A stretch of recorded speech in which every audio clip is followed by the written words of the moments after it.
자, 그럼 인사. 안녕하세요. 우리 앤드루스 한인교회 청년부 여러분들, 봉전도사님입니다. 와! 이번 주도 우리가 함께 교과 공부를 이렇게 유튜브를 통해서 진행하도록 하겠는데요. 우리 시작하기 전에 함께 해줄 우리 청년들의 자기소개를 듣고 시작하도록 하겠습니다. 안녕. 나는 이제 곧 바빠질 이제야. 반가워.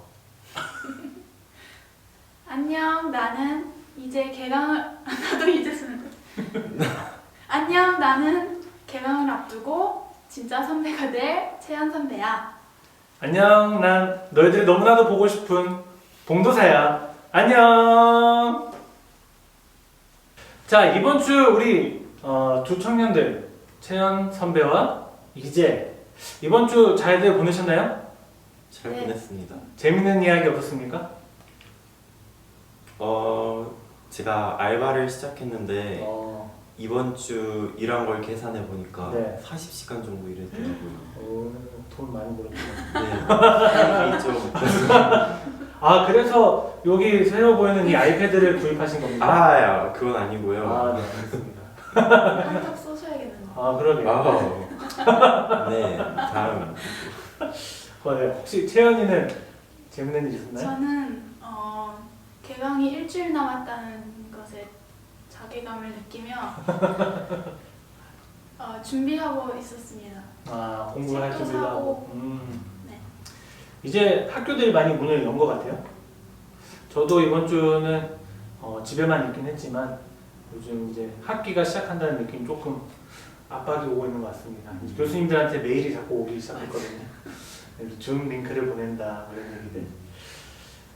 그런 얘기도 있었고 앤드루스도 이제 코로나 검사 결과가 나왔다고 해요. 네. 몇 명 정도 확진자가 있다 했죠? 6명. 6명. 아, 퍼센테이지로 하면은 0.35%.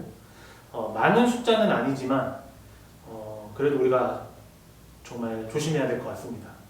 그리고 또 사우스밴드도 확진자가 많이 나왔다고 하지 않았습니까? 네. 노트르담. 많이 확진자가 나왔다고요? 네. 사우스밴드에 있는 노트르담 대학에서 확진자가 많이 나왔다 하더라고요. 아, 듣기로 한 300명 정도. 네, 그 정도. 그럼 우리 이제 사우스밴드 못 가는 겁니까? 쌀국수 못 먹어요. 쌀국수도 먹고. 아, 거기 맛있는 집 많이 있잖아요. 저는 히바치도 좀 좋아하는데. 진짜. 히바치도 좋아하고 이제 못 가게 되었습니다. 우리 청년들도 있는 위치에서 건강하게 조심히 잘 계시기를 바랍니다. 자, 이번 주 교과 제목은 예수님처럼 봉사하라입니다. 예수님은 순수한 마음으로 사람들을 돌보셨는데요. 그리고 가장 중요했던 건 예수님께서는 다른 사람을 위한 삶을 살았다는 것입니다. 우리가 사는 삶과는 조금 더 다른 삶인 것 같은데 저는 개인적으로 이번 주 교과 제목을 보면서 예수님처럼 봉사하는 것이 불가능하지 않을까? 이런 생각이 많이 들었거든요. 그 이유인즉슨 예수님은 막 사람들을 치료하기도 하고 사람들도 많이 모이고 그랬잖아요. 근데 우리가 사는 지금 세상에는 사람들이 교회도 잘 안 가고 그러지 않습니까? 그래서 이 사람들에게 우리가 어떻게 예수님처럼 봉사할 것인가, 그리고 또는 우리가 어떻게 예수님이 만약에 이 시대에 오셨으면 어떻게 봉사하셨을까, 이런 생각을 우리가 이번 주 교과를 통해서 공부해보면 좋을 것 같습니다. 첫 번째, 일요일부터 우리가 함께 공부를 해보겠는데요. 일요일은 사람들을 대하시는 예수님의 자세에 대해서 우리가 공부를 해보도록 하겠습니다. 첫 번째 질문을 좀 드리고 시작하려고 해요. 각자가 생각하는 내 생의 최고의 하루를 한번 나눠볼까요? 내 생의 최고의 하루.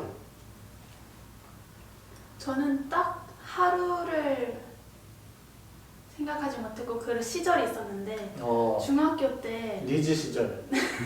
가장 행복했던 시절. 어. 아무 걱정 없이 학교에 다녀와서 제 중국에 있었을 때인데 학교에 다녀와서 할 일을 다 마치고 놀기도 다 놀고 샤워를 하고 아주 노곤노곤하게 포근하게 이불에 딱 정각 9시에 누웠을 때가 가장 행복했습니다. 제 소소한 행복. 아, 그러면 요즘도 9시에 딱 준비해서 이제 누우면 가장 행복한, 그럼 좋겠죠. 근데 요즘 9시에 아, 요즘은 눕고 너무 바쁜 대학생의 삶.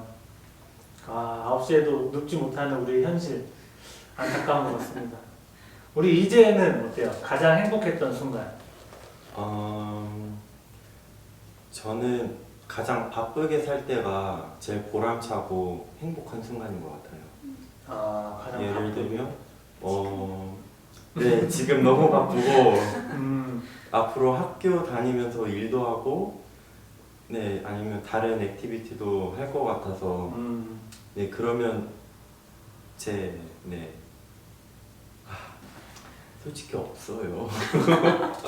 이제는 요즘은 행복한 그런 순간이 딱 떨어질 않아요? 딱히 딱히. 이제 네. 행복하면 되겠다. 그럼 이제니까 이제 행복하면 되는 거고. 저는 개인적으로 가장 행복했던 순간 이렇게 해보면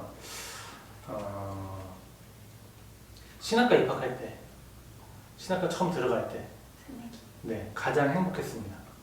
그리고 지금까지 계속 불안한 것 같아요. 그때 계속 공부도 많이 해야 되고. 어떤 감정? 이제 내가 이제 하나님의 종이 되어서 세상을 바꾸겠다라는 그런 신념으로 들어갔으나 이렇게 처음이 이랬다면 계속 이렇게 쭉 들어가는 그래서 들어가는 그 순간은 정말 너무 행복했던 기억이 납니다. 자, 그런데 제가 듣기로는 사연이 들어왔다고요? 네. 한국에 간 네. 사단님과 네. 대리원 다비치님이 사연을 보내주셨어요. 알겠습니다. 그러면 우리 사연 듣고 오겠습니다. 유라님이 보내주셨습니다. 되게 많지만 대학 들어가기 전 오랜만에 한국에 가서 내 어릴 적 보내던 곳에 갔었을 때 그때 추억이 회상돼서 좋았어요. 배리원 유라님은 한국 갔을 때 얘기하는 것 같아요. 추억, 또 너무 타지 생활 오래 하다 보니까 그랬던 것 같습니다. 네, 다음 사연은요? 네, 대리원 다비치님은 어렸을 때 가족여행 갔을 때 이때 이후로 그렇게 설레면서 신이 났던 적이 없던 것 같아요. 그 안타깝네요. 우리가 다들 그 한번 이렇게 제일 행복했던 순간 이후에 행복했던 순간이 없는 것 같은, 최고의 하루를 못 보내고 있는 것 같은 아쉬움이 있네요. 그런데 우리 예수님께서는 언제가 가장 행복한 순간이었냐면 우리를 구원하시기 위해 이 땅에 오셨을 때가 가장 행복했던 순간이라고 해요. 그러니까 이 죄의 구렁텅이에 하늘에서 이렇게 내려오셨던 그날이 가장 행복했던 날이 아닐까 우리가 생각을 해보는 거거든요. 그러니까 예수님께서는 이렇듯이 다른 사람을 위한 삶, 그러니까 내가 행복했을 때가 가장 행복한 날이 아니라 누군가를 위해서 봉사하거나 누군가를 위해서 내가 뭔가를 해줬을 때 그날이 행복했다라고 얘기를 하는 것 같아요. 그래서 우리의 행복한 하루도 이렇게 예수님의 모습처럼 바뀌면 좋겠습니다. 아시겠죠? 네. 자, 그래서 예수님께서 이렇게 땅에 오셔가지고 사람들을 많이 만나고 다니셨어요.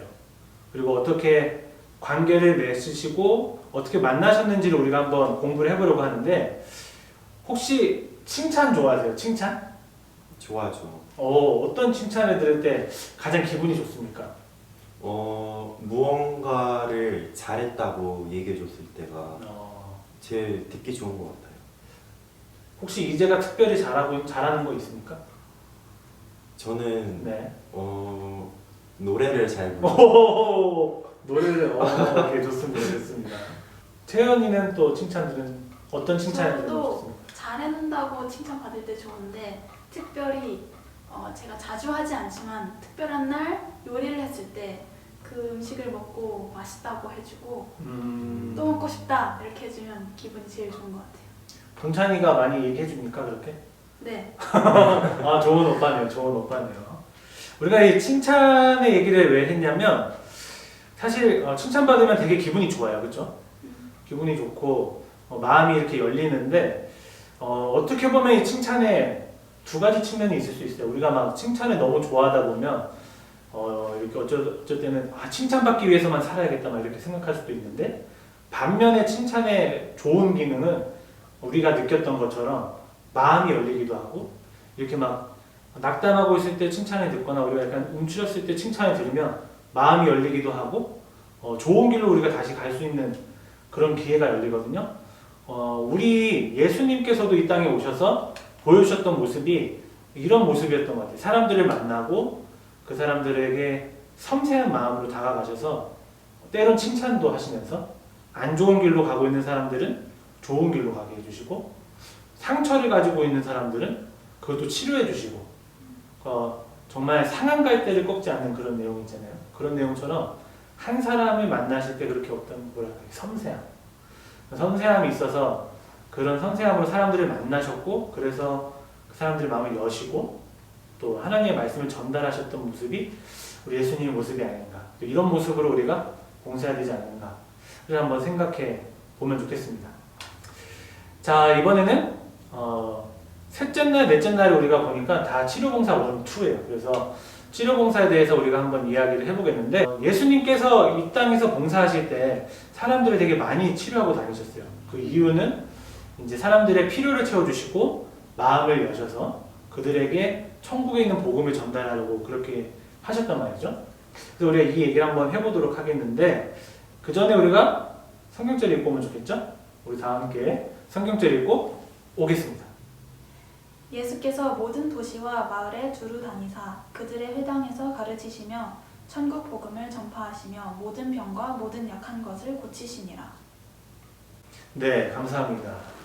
예수님께서는 아픈 사람들을 많이 치료해 주셨다고 하는데 우리도 예수님처럼 봉사하려면 우리 주변에 아파하고 있는 친구들을 치료해 주는 역할도 우리가 해야 되는데 그렇다면 우리 요즘 청년들이 가지고 있는 가장 아픈 거랄까요? 스트레스나 상처가 있다면 어떤 게 있을까? 한번 나눠볼까요, 우리 청년들이 지금 어떤 걸로 힘들어하고 있나? 저는 대학 와서 제일 많이 느꼈던 게 불안감, 미래에 대한 불안감이 조금씩 생기더라고요. 맞습니다. 요즘은 좀 어때요? 요즘도 네, 점점 커지고 있어요. 그거는 정말 맞는 것 같아요. 계속 공부하면 할수록 우리가 뭔가 이 꿈을 이루기 위한 그런 것도 하다 보면 불안하고 이제 보이지 않는 어떤 미래 때문에 그런 것들도 좀 스트레스가 될 것 같습니다. 채연이는 어떻습니까? 저도 미래 걱정도 많고 전 미래 걱정뿐만 아니라 사소한 것부터 큰 것까지 모든 게 걱정이 많은 편이어서 그런 게 오히려 걱정이 우상이 될 만큼 너무 걱정을 많이 할 때가 있습니다. 걱정을 많이 한다. 그렇죠. 이 청년들 보면 우리가 대학 다니고 있으니까 어떤 학업에서 오는 스트레스도 있고 약간 불안하기도 하고 우울하기도 하고 그런 것 같습니다. 여기서 우리 또 사연이 들어왔다고요? 네, 사연이 들어왔는데 이번 우리 다 함께 또 사연 보고 오겠습니다. 유라님이 또 보내주셨네요. 네. 남과 내 자신을 비교하는 데서 오는 슬픔. 남과 나를 비교했을 때 그런 거 정말 스트레스 많이 받죠. 그리고 다비치님은 네. 우울감. 우울감. 청년들 보면 진짜 이렇게 생각하는 사람들 많은 것 같아요. 이런 스트레스에서부터 자유롭지 않은 거죠. 사실 우리가 지금 청년들로 살고 있지만 쉽지 않거든요. 이거 해결하기가. 그렇다면 두 번째 질문으로 예수님이 사람들을 치료했던 것처럼 우리도 이 청년들의 마음을 치료해주고 그들의 문제를 해결할 수 있게 좀 도와줘야 되는데 어떻게 하면 이 친구들을 도와줄 수 있을까? 이런 스트레스로부터 해소할 수 있게 어떤 방법이 있을까요? 저는 걱정에 대해서는 최대한 현재에 집중하고 최선을 다하고 감사하면 좋을 것 같아 생각했어요. 감사하는 삶. 그거 되게 저도 탁 떠오르네요. 감사하는 삶. 불안함은 이제 성경에 보면 이제 하나님께서 인도하신다는 말씀이 엄청 많잖아요. 그리고 미래에 대한 길이 정답이 있는 것도 아니니까 본인이 후회 없는 선택을 했으면 좋겠어요. 그거를 할 수 있게 어떻게 도와줄 수 있습니까, 우리가? 기도해. 네, 열심히 열심히 기도해주기. 기도해주고. 또 어떤 방법이 좀 있을까요? 우리가 진짜 힘들어하는 청년들을 위해서 해줄 수 있는 거 뭐랄까. 뭐 얘기를 들어주는 거, 약간 고민 상담소 이렇게 얘기를 고민 터놓을 데가 없는 사람들이 또 우울증도 많이 느끼고 그러잖아요. 그래서 아까 다비치님이 말하신 우울감 같은 경우는 혹시 인간관계에서 스트레스를 받아서 우울감을 느낀다면 진짜 자기 사람에게 터놓고 얘기할 수 있으면 또 해소가 되지 않을까. 맞아. 진짜 우리가 혼자 이렇게 있을 때 우울할 때는 사실 혼자 있으면 안 되고 나가던가 이제 누구를 좀 만나서 우리가 좀 리프레시를 해야 되지 않습니까? 코로나 시대도. 아 맞아. 코로나 시대에 우리가 집에 있어서 우울한 걸지도 몰라. 그래서 우리가 정말 이게 대면이 안 되지만 그런 청년들에게 우리가 직접 어떻게든 랜선을 통해서 만나서 우리가 좀 들어주고 함께 재밌게 노는 시간을 갖다 보면 그것들이 도움이 되지 않을까. 교회 차원에서도 재밌는 소그룹 같은 거 준비해가지고 청년들에게 다가가는 것도 좋을 것 같습니다. 이제 뭔가 아이디어가 있는 것 같은데요? 우리 청년들에게 도움이 될 만한 치료해 줄 수 있는 방법? 이게 정답인지는 모르겠는데 저는 다른 사람들이 본인의 경험을 말해줬을 때 이제 비슷한 경험을 말해주고 이제 조언을 해줬을 때 제일 위로를 받았거든요. 좀 간증 같은 거라 해야 되나요? 맞습니다. 네. 다른 사람 이야기가 진짜 들었을 때 도움이 많이 됐어요. 간증의 어떤 힘이 여기에 있지 않나 생각을 해봅니다. 근데 우리 청년들이 얘기해 준 것처럼 예수님도 진짜 그 사람들의 부분을 많이 채워줬던 것 같아요. 저는 이번 요거 수요일 목요일 교과를 보면서 와닿았던 거는 현실적인 부분을 해결해 주신 예수님의 모습. 근데 저는 이게 초반에도 얘기했다시피 우리가 예수님처럼 못할 줄 알았거든. 근데 보니까 우리가 지금 청년들이 얘기해 준 것처럼 상담을 해주고 들어주는 것들이 어떻게 보면 현실적인 문제를 해결해 주는 거. 그래서 우리도 예수님처럼 할 수 있다. 현실적인 문제가 막 아픈 사람을 치료해 주는 건데 막 우리가 못하는 거다 이렇게 생각하는 게 아니라 우리가 할 수 있는 부분이 확실히 있다. 그래서 그런 것들을 우리가 해주면서 하면 좋을 것 같다. 청년들에게 다가가는 게 좋을 것 같다라는 거를 저는 좀 깨달았습니다. 자, 이번 주 교과를 우리가 함께 나눠봤는데 느낀 점 짤막하게 우리 한번 나눠보면 좋을 것 같아요. 이번 주 교과를 한번 통해서 느낀 점. 네, 일단은 말씀이 너무 좋았고요. 저희가 예수님처럼 완벽히 봉사를 할 수는 없겠지만 그래도 어느 곳에 있던지 예수님처럼 봉사를 한다면 예수님의 제자 되는 삶을 살지 않을까 싶습니다. 예수님의 제자 되는 삶. 예수님께 오늘 보여주셨던 모습처럼 우리가 살아가다 보면 또 제자가 될 수도 있다. 이런 얘기를 해주시는 거죠. 감사합니다. 느낀 점. 우리 채연 선배는 어떻습니까?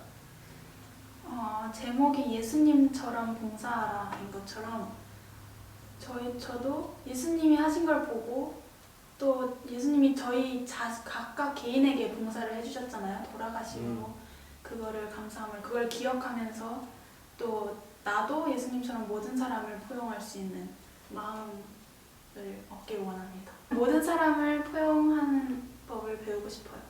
모든 사람에게 포용하는. 좋습니다.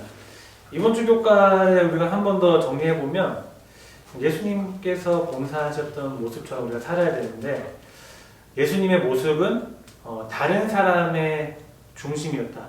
그러니까 날 위해 산 것이 아니라 다른 사람을 위해서 사시는 삶이었고 사람들의 현실적인 문제를 해결해주면서 마음을 여시고 거기에 복음을 전달하셨다.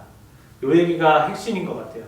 근데 우리가 생각했을 때 불가능한 일이다. 우리가 할 수 없는 일이다 라고 생각을 할 수 있지만 우리가 오늘 얘기해 본 것처럼 어느 정도 부분에서는 현실적인 부분에서 우리가 우리 주변에 아파하는 친구들을 치료해 줄 수 있다는 것을 우리가 오늘 확인했고요. 그래서 우리가 그 친구들의 마음을 열 수 있고 우리에게 함께 해주신 예수님의 그 말씀처럼 그들에게 다가가서 말씀을 전해주면 예수님께서 하신 삶과 똑같이 사는 거다. 그리고 아까 이재가 말했던 것처럼 그게 제자가 되는 삶이다 라는 것이 이번 주 교과의 내용이지 않았나 생각을 해봅니다. 네, 이렇게 이번 주도 교과를 함께 나눠봤는데요. 이 녹화하는 것도 좋지만 우리 청년들을 진짜 빨리 보고 싶습니다. 이제 학교가 시작해서 이제 볼 수 있을까 했는데 또 확진자도 아직 많이 있고 해서 당분간은 우리가 교과로 진행을 하겠는데, 이렇게 녹화 진행을 하겠는데요. 다음 주는 우리 새로운 청년들을 또 모시고 해보도록 하겠습니다. 여기 오늘 함께 도와준 채연 선배와 이제는 한 2주, 3주 뒤에 또 올지도 몰라요. 그래서 항상 준비하고 계시고요. 우리 다음 주에도 함께 이 녹화된 교과 공부로 함께 교과 공부하겠습니다. 다음 주에 만나요. 안녕!